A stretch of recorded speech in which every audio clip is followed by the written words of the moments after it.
అర్హులైన వారందరికీ ప్రభుత్వ సంక్షేమ పథకాలు అందుతాయని ఎంపీడీఓ జయశీల తెలిపారు.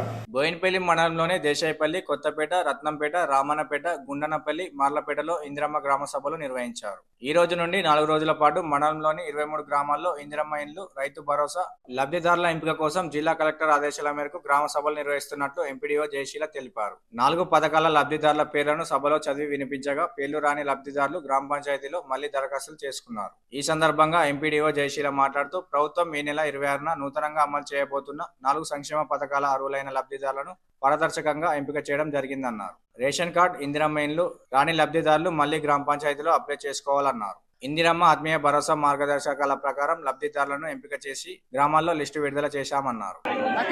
ప్రతిష్టాత్మకంగా చేపడుతున్నటువంటి ప్రజాపాలన గ్రామ సభలో ముఖ్యమైనటువంటి పథకాలు, సంక్షేమ పథకాలు, రైతు భరోసా, ఇందిరమ్మ ఆత్మీయ భరోసా అండ్ రేషన్ కార్డులు, ఇందిరమ్మ ఇండ్లు, ఈ 4 అంశాల మీద నేడు బోయినపల్లి మండలంలో గౌరవ జిల్లా కలెక్టర్ గారి ఆదేశాల మేరకు మాన్యులు మన గౌరవ చొప్పదండి ఎమ్మెల్యే గారు శ్రీ మేడిపల్లి సత్యం గారి సూచనల మేరకు అన్ని గ్రామాలలో మేము గ్రామ సభలు నిర్వహించడానికి ఒక షెడ్యూల్ తయారు చేయడం జరిగింది. వీరి సారథ్యం లోపల ఈరోజు సుమారుగా 7 గ్రామాలలో గ్రామ సభలు స్టార్ట్ అయినాయి. మరి మార్నింగ్ ఒక సెషన్, ఈవినింగ్ ఒక సెషన్ లాగా మొత్తము మాకు 8 అంటే 4 టీమ్ లీడర్స్ గాను 8 గ్రామ సభలు ఈరోజు మనము నిర్వహించుకోవడం జరుగుతుంది.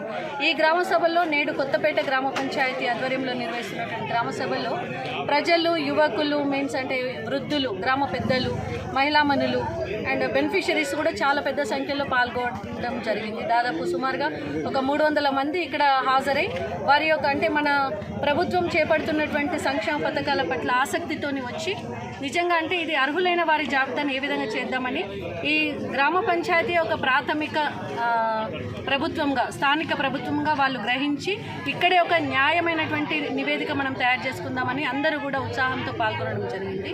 దీంట్లో భాగంగా మనకు ఇందిరమ్మ ఆత్మీయ భరోసాలో కొత్తపేట గ్రామం లోపల 18 మందిని మనము ఎంపిక చేయడం, మనకు వచ్చిన లిస్టు ప్రకారంగా ఎంపిక చేయగా దాన్ని గ్రామ సభలో ఆమోదించుకోవడం కూడా జరిగింది.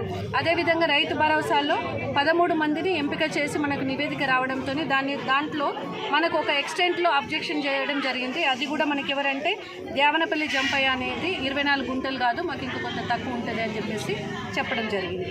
తర్వాత ఇందిరమ్మ ఇండ్లలో మనకు 85 మంది ఒక జాబితా, 35 మంది ఒకటి, అంటే దీంట్లో ఇంటి స్థలం కలిగిన వాళ్ళ జాబితా ఒకటి, ఇంటి స్థలం లేకుండా కూడా అర్హులైన వాళ్ళ జాబితాను మనకు కమ్యూనికేట్ చేయడం జరిగింది.